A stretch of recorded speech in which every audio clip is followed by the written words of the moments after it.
Hello, welcome to this introduction to marketing management. Today we will take a closer look at what is marketing management. And if we look at it, it's a process where we are planning, executing and controlling marketing activities in order to attain our goals and our objectives. Now, we want to do that because we of course want to take advantage of our resources and use those effectively and efficiently. So when we are talking about the management of marketing, we do talk about how to plan, execute and control those activities that we perform in order to reach our goals and objectives. Now try to take a little look at yourself. What about managing your own life? Do you actually plan, execute and control? Sometimes it's a good idea to just reflect a little bit upon oneself. Now, how do we manage then? Well, we can manage something if we understand the different components. And talking about marketing, it's about understanding the different components of marketing and those components that go into the process, and therefore also what kind of components do we need to manage.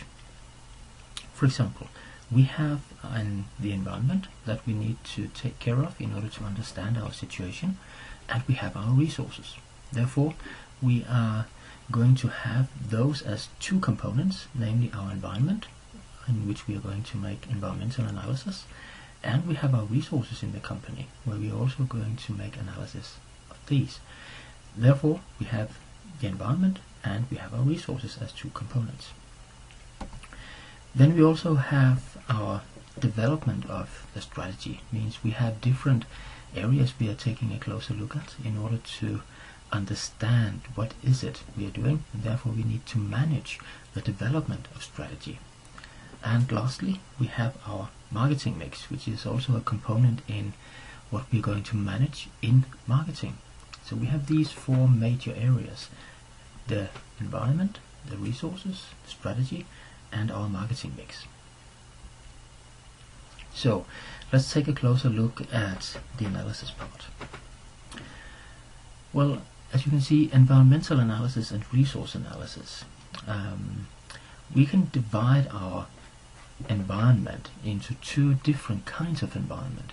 We have, as you can see here, the macro environment, which consists of those areas and things in our environment that we cannot really influence, and we have the microenvironment, which are those that we are able to influence.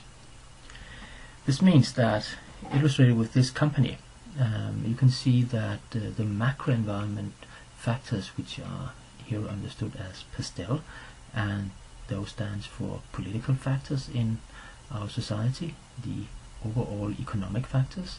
We have the socio-cultural factors, we have technological factors, environmental factors, and legal factors. These factors do have an influence on our company, illustrated with the little arrow here. And looking into the microenvironment, we can see that the microenvironment consists of, for example, the forces in the industry, of course the market. We could, in this case, we could advertise. That means we have an influence on the market. The competitors, we could also influence the competitors. They certainly also influence us. So these components here in our microenvironment, industry forces, the market, competitors, customers, suppliers and distribution channels, they of course have an influence on our company, and we have the chance to influence those. Now, taking a look at the resources, which means that we have something we possess, and therefore the way we define our resources would be tangible resources, intangible resources, and capabilities. Now, these resources that we possess, we are of course trying to take advantage of those in order to exploit some of those opportunities and threats that we do find in our environment. Therefore, when we do our macro environmental analysis and we do our micro environmental analysis, we basically do these analysis simply because we would like to figure out are there any opportunities in our environment, that means outside our company? Now, the macro environmental analysis, we find opportunities from maybe the economic situation in a company. There might be growth. We might have a rising amount of money available to people or consumers. They might start to buy more, and therefore we are going to use these information in order to take advantage of that and develop our strategy. And the same thing goes for the environment that we have at the micro level. Here we are also trying to identify opportunities with, let's say, competitors. If the competitors are weak in some areas, we might take advantage of that. So the whole idea about making the environmental analysis is to identify opportunities and threats, as you can see here. Now, the resources that we have, these resources that we possess, we can use those in order to take advantage of the opportunities and the threats that we find in our environment. This also means that our resources need to be compared to the situation that we are in a given environment. Means that our resources can be strength and weak in this kind of situation. And if we have, let's say, a company situated in Denmark, then this company may possess lots of resources by having Danish people employed. But if none of these Danish people are able to speak foreign languages, then the same company may actually have weaknesses if they are trying to enter new markets, and therefore they would have to take in some strategy in order to make them become strong within the language area. So therefore the resources need to be compared to the environment, and based on these resources that we have, as well as tangible, intangible and capabilities, we can identify which are strengths and which are weaknesses. So external analysis leads to conclusions on opportunities and threats in our environment, both the macro and the micro environment. And then we have our resource analysis, which leads us to conclusions on strengths and weaknesses in the company when we compare those resources to the environment that we're working in.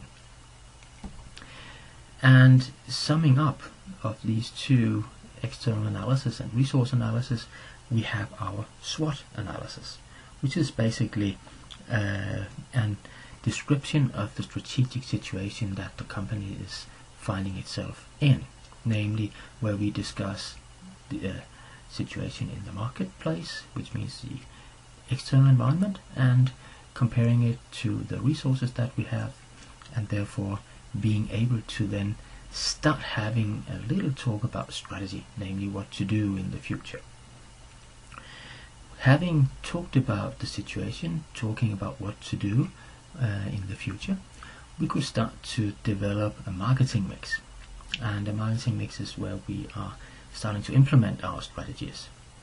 And as you can see here, we have 7 P's, and those 7 P's applies for services. And if we are talking about physical products, we would normally talk about product, price, place and promotion as those 4 first P's. So therefore we are sometimes talking about the marketing mix, or the 4 P's, and that would be for a product, physical product.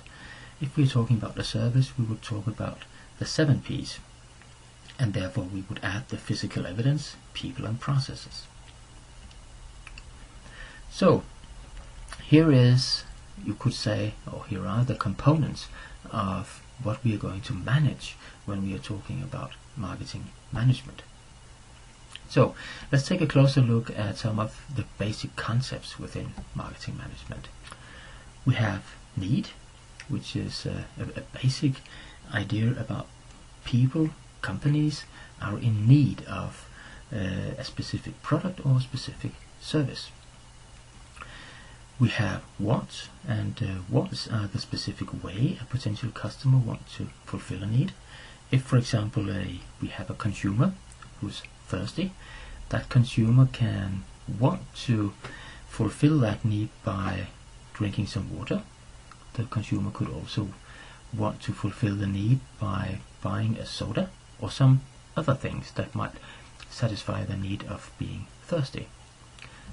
And then demand, the way that consumers or customers end up fulfilling their needs creates demands if they have the will and they have the money to support the way they want to fulfill their need. So we have a direct connection between need, want, and demand, that the product we want or the service we want to fulfill our need, if we have money to support that want, it creates a demand.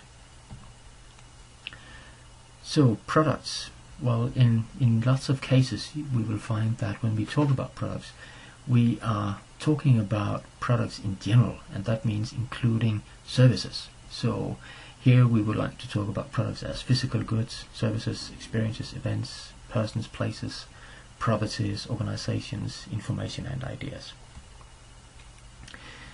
Now, satisfaction, also quite a very central thing to talk about when we are talking about marketing management, because when we are trying to sell a product or service, we would probably like our customers to be satisfied, and therefore the concept of satisfaction will be elaborated later on.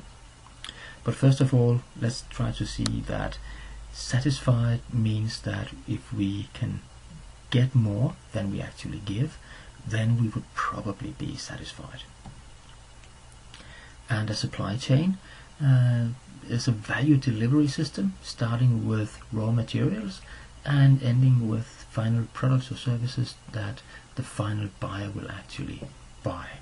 And we will find that a supply chain can consist of several companies, individual companies, who's making up this supply chain and in the end deliver the product or the service to the customer.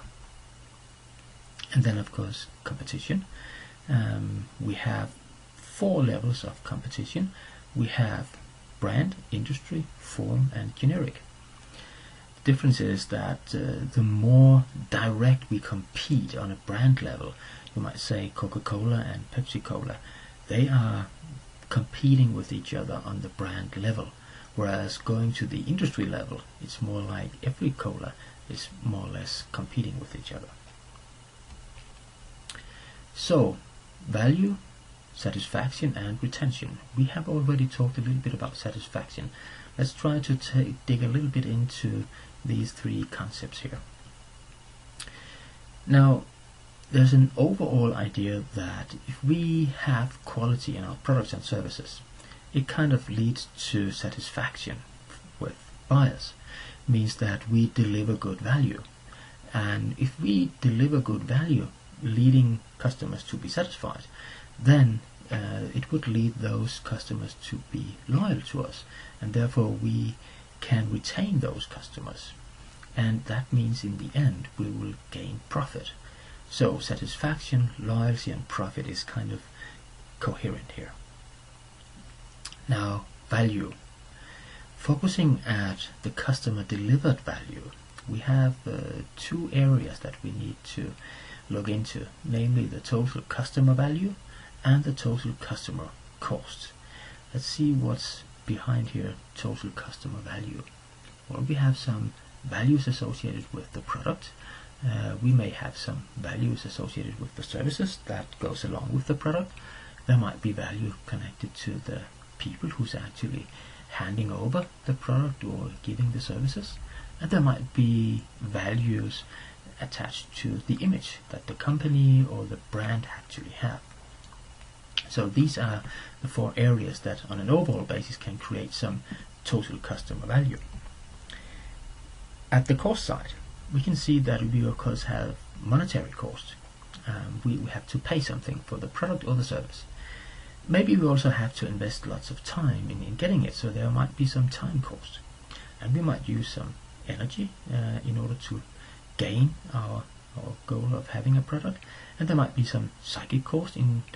For example, instead of buying a popular brand, we might buy a no-name brand, and therefore we say, well, that's a kind of a psychic cost in order to not buying the original one.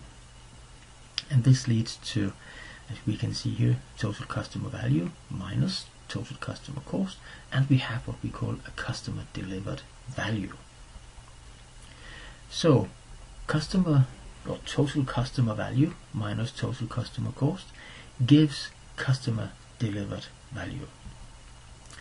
Now, if we are bringing in the expectations of customers and trying to compare that to the value that the customer have delivered, then we can see that if the delivered value to the customers are greater than the expectations from the customers, then we would like to understand that the customers are satisfied, and most customers will be. On the other hand, if the delivered customer value is less than the expectations, then the customers would probably not be satisfied. So the delivered value compared to the expectations help us to understand something about the satisfaction that customers have. And this ends the introduction of the first marketing management lesson, taught by Henrik Ricardi Christensen.